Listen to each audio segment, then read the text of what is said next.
Dwayne Morris. I'm in the Urban Soul Kitchen once again. And I guess you're wondering, what are we cooking today? I'm excited because we're gonna eat real good today. We're gonna eat, can you guess what this is? It's a beef chuck roast. And guess what? This is not just a regular beef chuck roast. This is a grass-fed. And if you've never tried grass-fed, I'm telling you, it's different from grain-fed. You want to try this. This is a treat right here. And as you can hear, it's tender too. It's not just a tough roast, piece of roast. So we're gonna cook that today. If you're like me, I like catching my meat on sale. I always like to go to Walmart. I'm gonna tell you a secret. Don't tell nobody, because if too many people know, we won't be able to catch these deals. But if you go to Walmart early in the morning time, you can catch sales like this. I got this beef chuck roast for $6.24. If you can see closely, look how much was marked off. $7, almost $8 was marked off.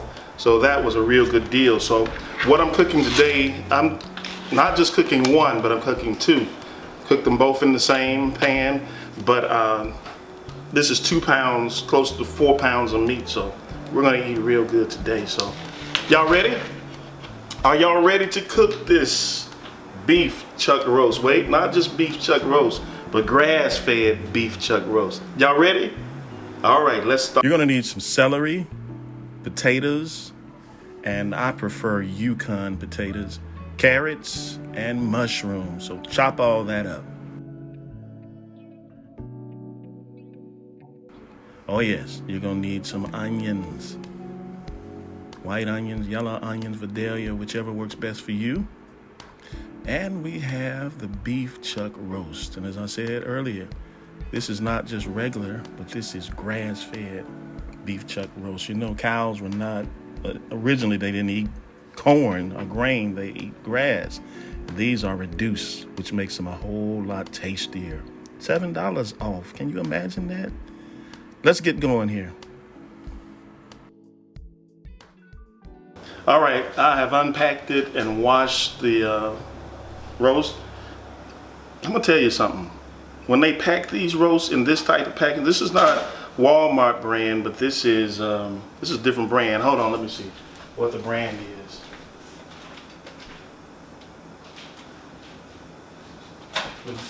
The brand is Market Side Butcher Jones Creek Beef. That's what it says. Now, if you remember, you can go back and rewind it. Before I unpacked it, it was compact. But when I unpacked this, those things are vacuum sealed.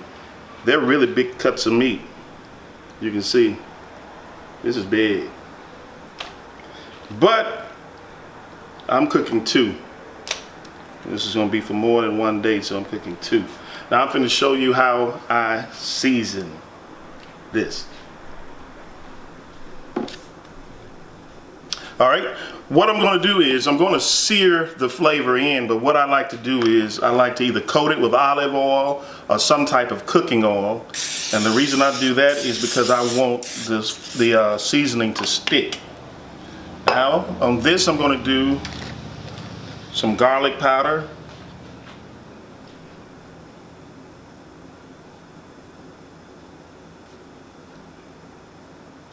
All right, put enough on there. You season it with your eyes, because you're gonna have some vegetables to put in here, and the seasoning is not just for the meat, but it's for the vegetables as well. All right, we're gonna put some salt on here. This is soul food. This is real soul food cooking. That's why I say you're eyeballing it. All right, what else am I gonna put on here? Put a little pepper. You don't have to put too much pepper on, but just enough to get that peppery taste for your beef. Boom. And I'm going to put some thyme on here.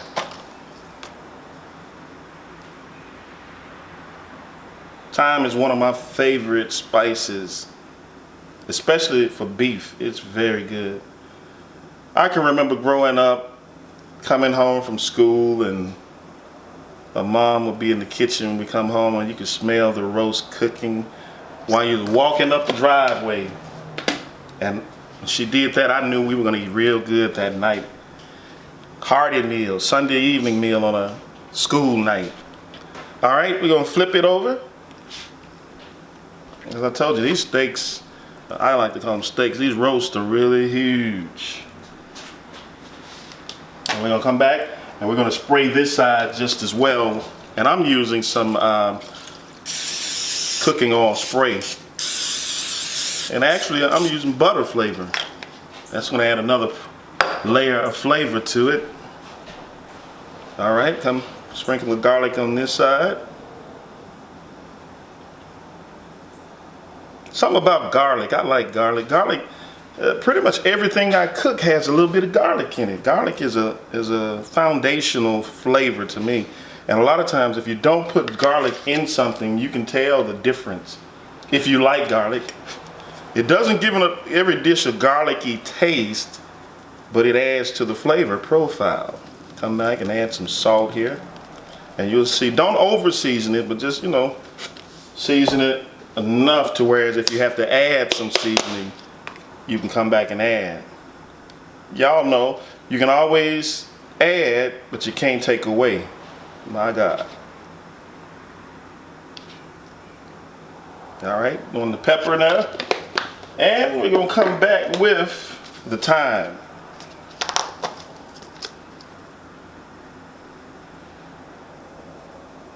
All right, good, very good.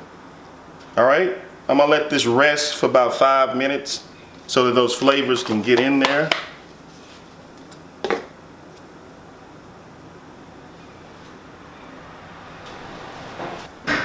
Okay, it's been marinating in the seasoning for about 5 minutes, so it's had time to soak into the fibers of the roast. Now it's time for us to sear that flavor in. We want to seal it. And once we seal it, the next step is to put it in the crock pot along with the vegetables. But I want to show you, I got the vegetables cut up.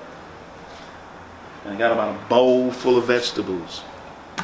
Oops, those are the onions that fell out. But I got a bowl full of vegetables, and these are going to reduce.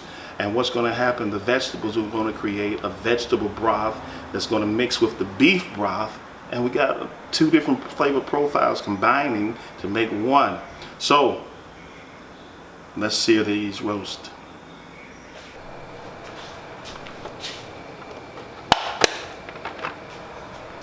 Pour a little oil in here. I normally use a cast iron skillet, but I didn't have it. Just had my small one, so we're gonna use what we got here. Regular skillet.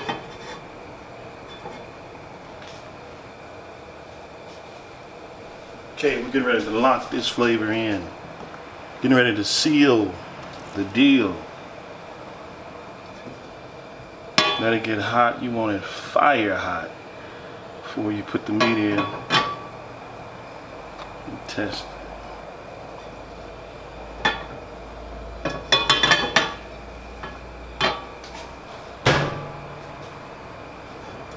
Sometimes you can throw a little water in there. And if it, you hear that? Don't put too much in it, it'll start popping all over the place. So that's a sign that it's hot right there. All right, let's seal it. Don't be scared of it. There you go. Sealing it in there now.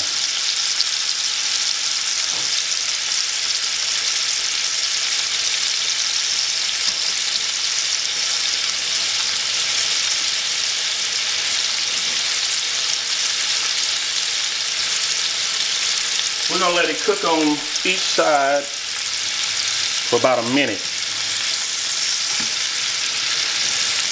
That way we, for certain, lock the flavors in.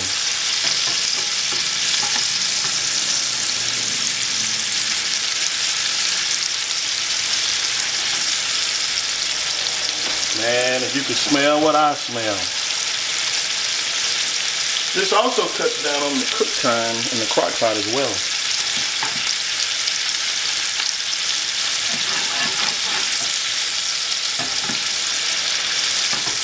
one of you guys' favorite cuts of the steak?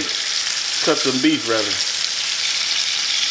I love, one of my favorites is the ribeye. I love the ribeye. I love that marbling in the ribeye. And sometimes when some roasts that I get that have a lot of marbling on it, I love good marbling. It adds to the flavor to me.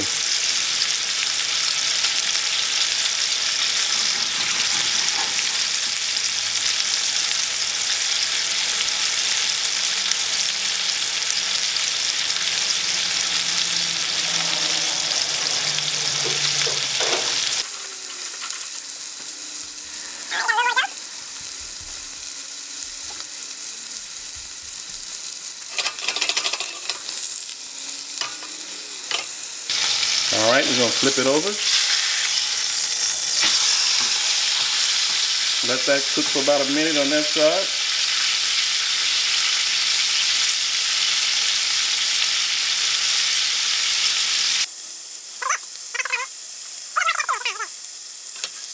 Fire is not too high. You're gonna cook it for 2 minutes, put it at a medium level heat. And I think I'm gonna do this one for 2 minutes as well. I did the first one for 1 minute. I'm gonna do this for 2 minutes to show you the difference. Remember this, or go back and rewind what it looks like.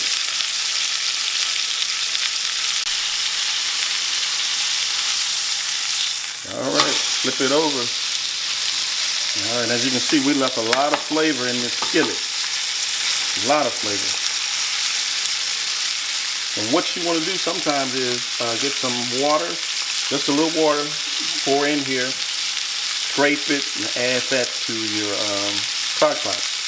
All right, let's take this, put it in the crock pot.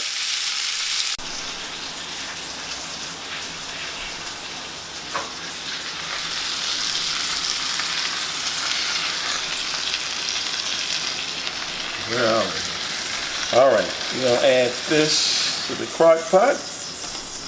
That's the first one. Now we gotta cook the next one.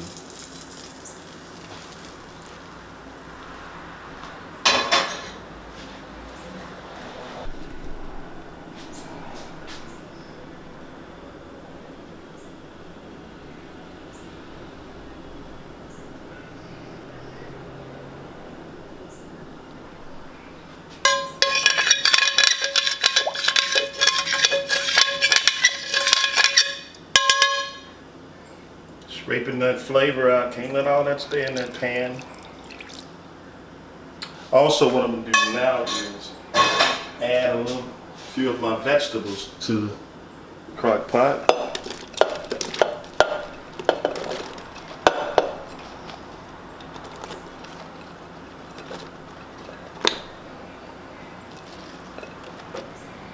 All right.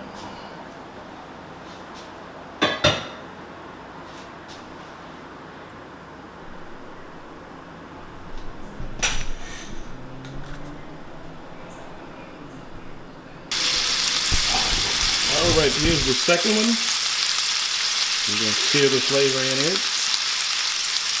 Once this is done, then I'm going to add this to the pot roast that's already in the crock pot. Look at that. Beautiful. Time to add the second piece. Okay. Okay, yes. There we go. So I'll think of that.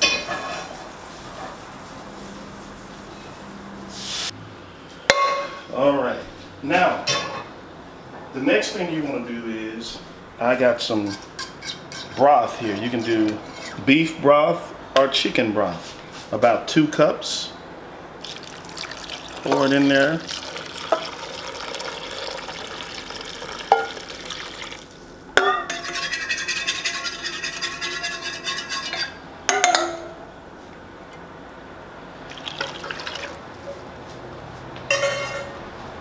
Then add the remainder of your vegetables.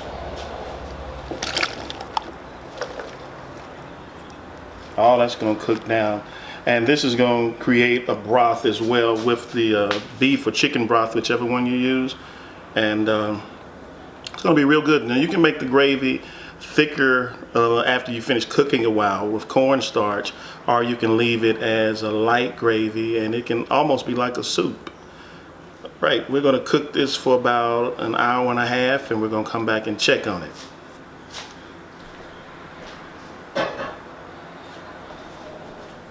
What do you think so far? Have everything in the crock pot. Now in retrospect, I want to tell you, don't cook your vegetables with it while it's cooking and tenderizing. We cook it low and slow. So it's going to take about 6 hours, actually 46 hours. And I put the vegetables in an hour before or within the last hour. So that way the vegetables can cook down and not be soggy, too soggy. All right, here's the completed product. You got your pot roast. It is so tender. Yukon potatoes. You see the onions, carrots, and mushrooms. I didn't make gravy for this. The gravy is kind of liquidy, but it looks good.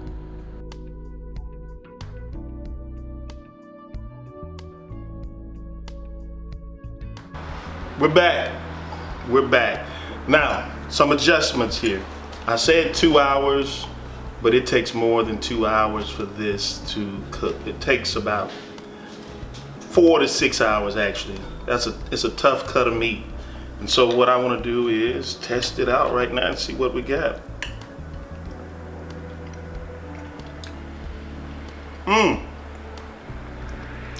It's very flavorful. The potatoes are good. Mushrooms, meaty.